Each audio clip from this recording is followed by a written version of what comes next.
Is it over? This is the question a lot of people are asking. The latest PPI inflation print just rattled markets. Stocks dip, crypto stumbled, and the Fed's big rate cut hopes suddenly look smaller. The headlines say danger ahead. But here's the thing, markets don't just die on bad news. In fact, the data I'm about to show you suggests that we still have more fuel left in the tank.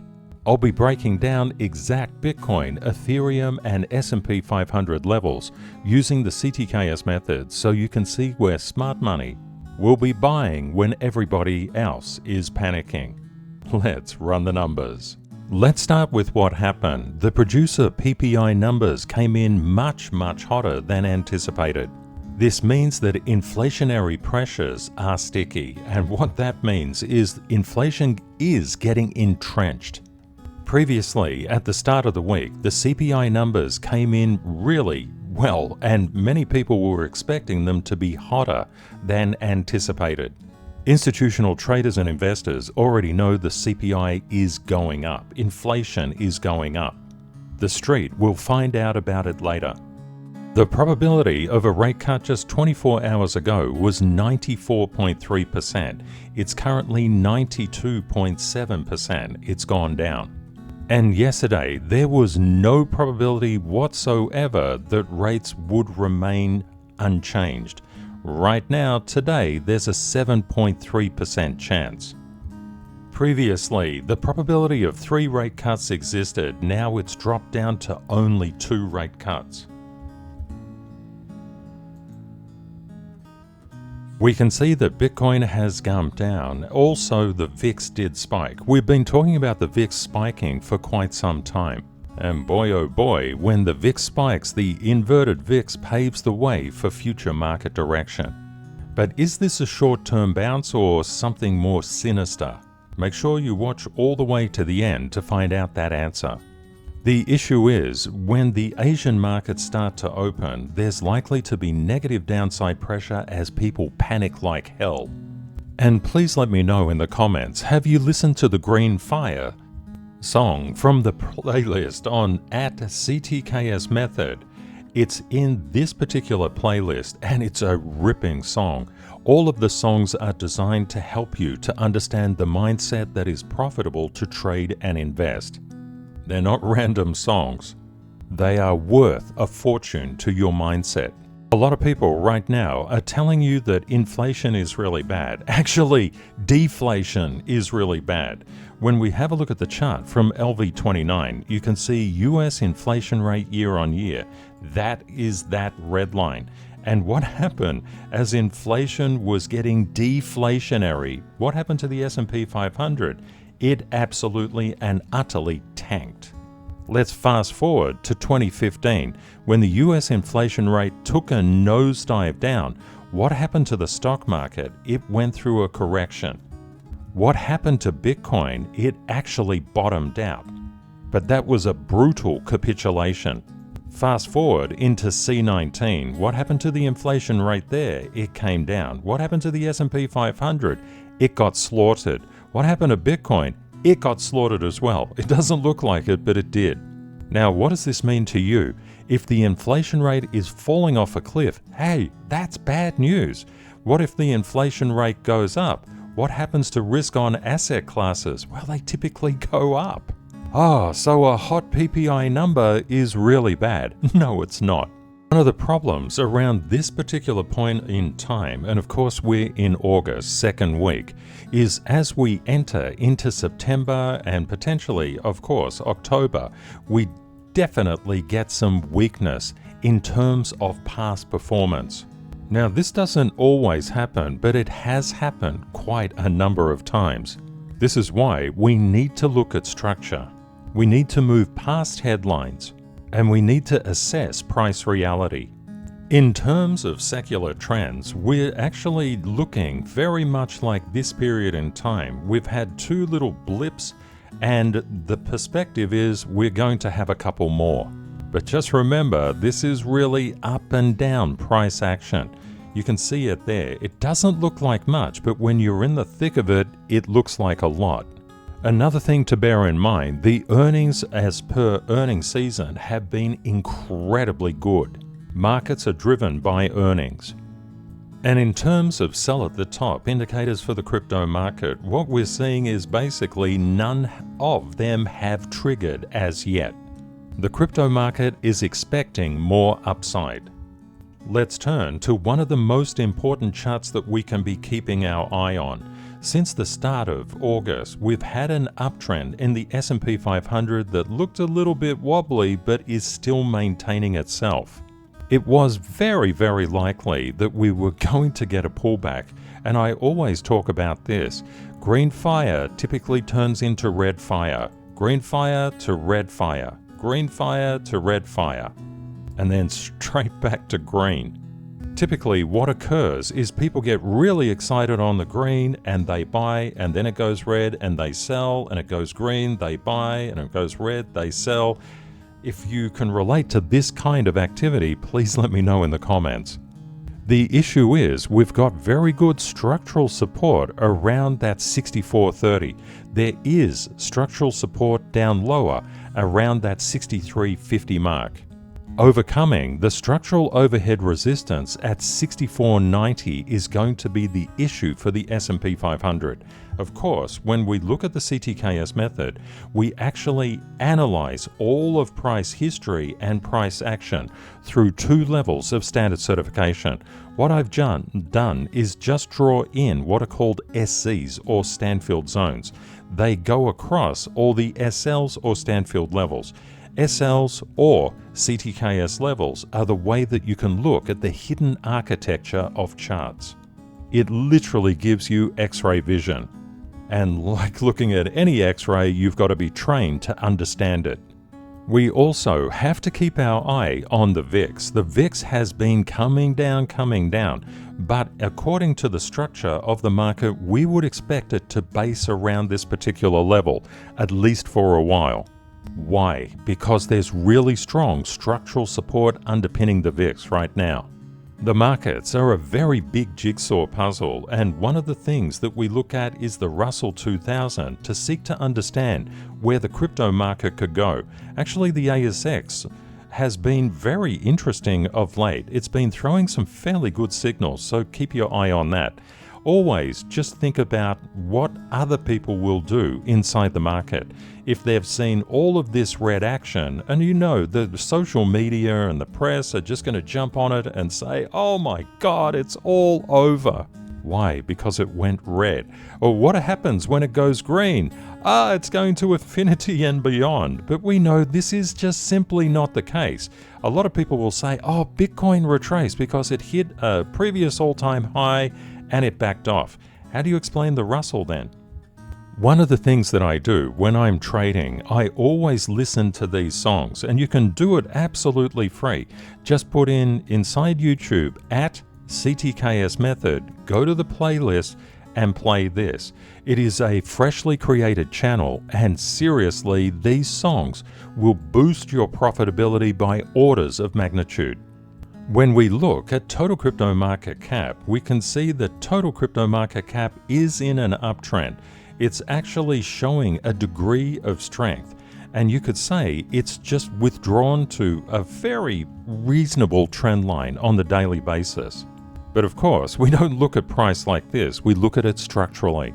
And the structure is giving us a very good indication that there's a lot of underpinning structural support. The buyers are coming in on those areas. There's something quite important too. If we miss this $3.88 trillion structural support level and that turns into resistance, we've got a negative fresh air gap or a negative CTKS gap here. Now that is a big gap, and you would see the entire crypto market retracing all of these gains. That's why we must look at structure. Structure is your best friend, absolutely. The good thing is there's a lot of structural support in between 3.75 and 3.8 trillion. And when I mean a lot, I mean a lot. It's really strong. So what could potentially happen here? If we get a follow-through, underside retest, and a resumption down, everybody will capitulate and just start selling exactly when they should be buying. We're currently seeing the buyers come in, and the buy the dip mentality is strong. We also know that price is the ultimate truth inside any market. If price is coming up and it's retraced, it's going to come up. If price loses this structure, it's going to come down.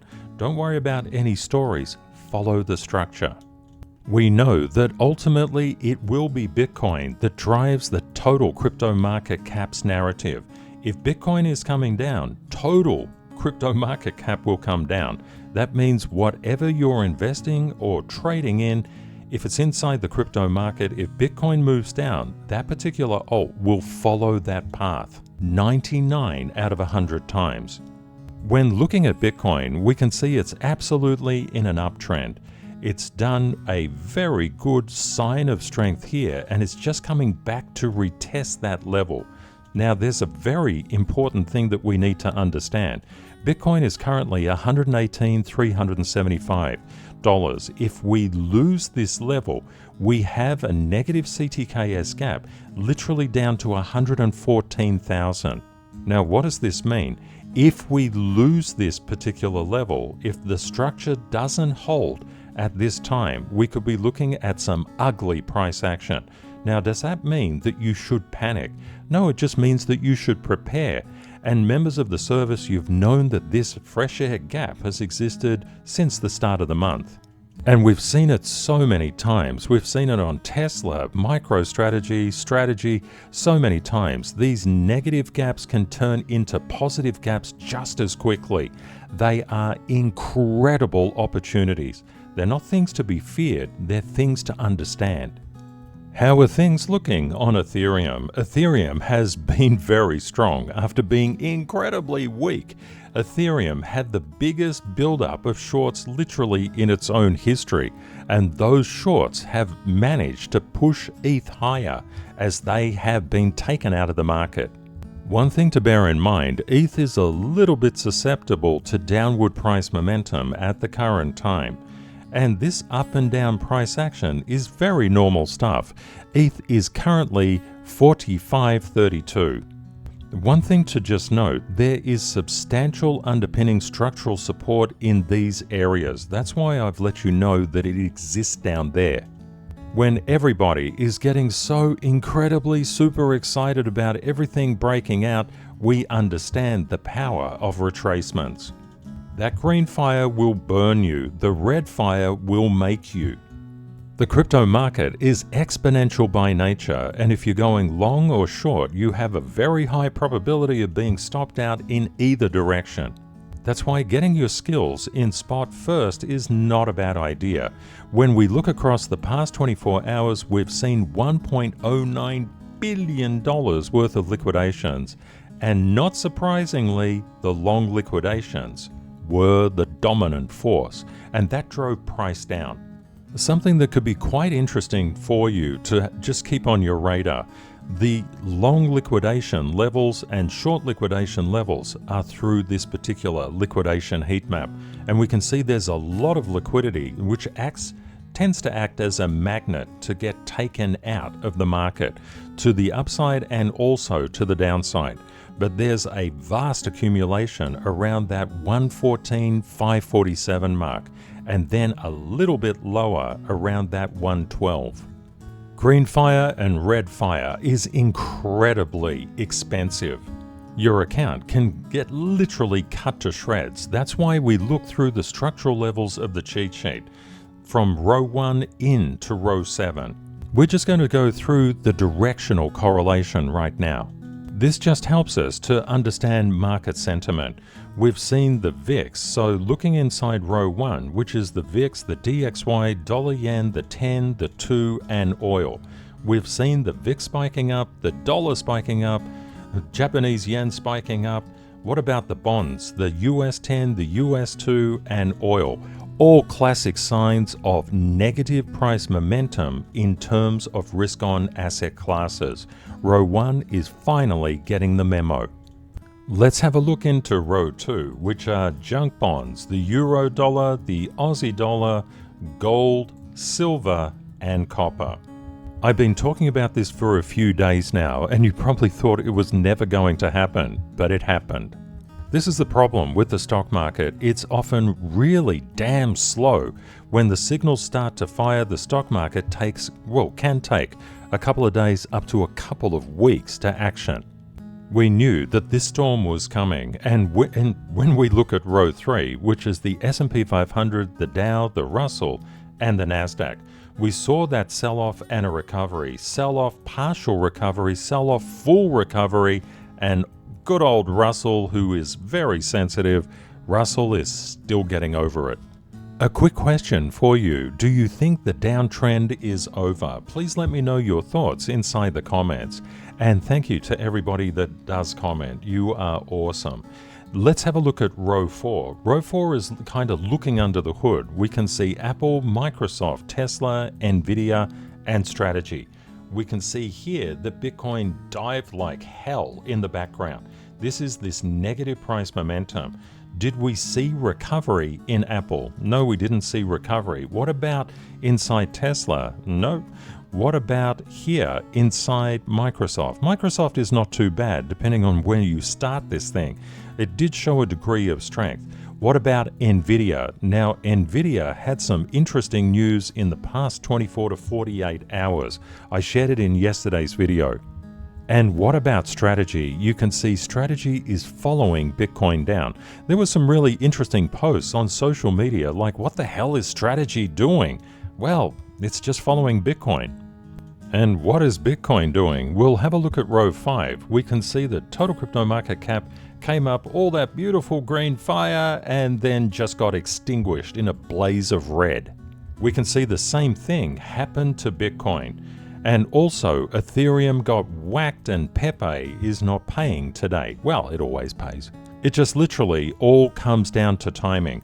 So therefore, we knew that Bitcoin was vulnerable because the VIX was vulnerable, which made the major indexes vulnerable and their subcomponents. We've known this for a while. Other people are just finding about this today, and they will still probably just confuse it. Oh, why did Bitcoin come down? Oh, that's something to do with ETF flows. Not really. Let's have a look into row 6, which is Litecoin and Bitcoin Cash, which are Bitcoin proxies, Binance Coin, which is a centralized exchange proxy, and Ethereum Classic, which is an Ethereum proxy. What have all these guys been doing? That's pretty sensible. They're all been coming down with Bitcoin. Let's look into row 7, which is the broader crypto market. ADA, Cardano, Solana, Doge, and XRP. Greenfire, burnt like hell. Greenfire, burnt like hell. Greenfire, burnt like hell. Greenfire, burnt like hell. Surprise, surprise. If you want to avoid your account getting cut to death into a million pieces, and you know how expensive that is, learn and listen to those songs. Please listen to them. They're going to change your whole outlook on how you look at the market. Don't worry about the tune. Don't worry about anything. Just listen to the lyrics. They're incredible. All you need to do is to go to YouTube and CTKS Method. And just pop into the playlist. There's no videos here. I just created this playlist just very recently. And please subscribe to that channel because we'll be releasing new music, all designed to help your mindset. Your mindset is everything. When the markets are going green, there's no real need to look at structure because after all, it's just going up. But you've seen with green fire that it very quickly turns into red fire. One of the problems that we had in the past 24 hours, the 124,000, of course it was above that previous all-time high for Bitcoin. But the issue was there was overhead structure, not much in the way of structural support. So when the bad PPI numbers came out, bad PPI, we started to sell down and we started to find a level of support around that 121,600 mark. But the PPI created mass panic. It spiked the VIX, spiked the DXY, spiked the US 10, the US 2, the Euro sold off, the Aussie dollar sold off, gold and silver sold off. You get the idea. It was a problem. But where did it sell off to? Structural support at that 117,800 mark. Just bear in mind that structural support is the last ditch before down to around 13,843, and that is light. We are likely to structurally overshoot that. This could be, if negative downside momentum continues, it could be very, very volatile in this area, which is fantastic. That's what we look for as traders. The markets are not to be feared, they're to be understood. Hopefully what I've done today has really helped you out. Thank you for watching, and Kate and I look forward to catching up with you again in the next video. Bye for now.